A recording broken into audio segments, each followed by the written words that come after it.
Hello everybody. So today I want to talk about calculus.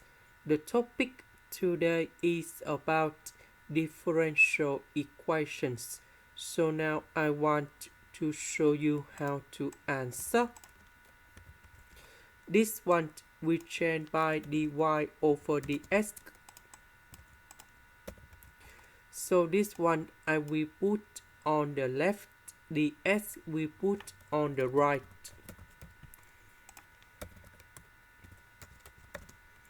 Next, we put the integration for the both sides.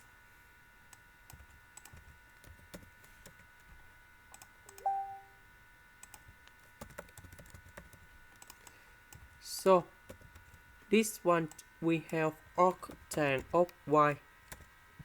The integration of number 1 we have s. The integration of s we have s squared over 2. And I will put about c. This is the end.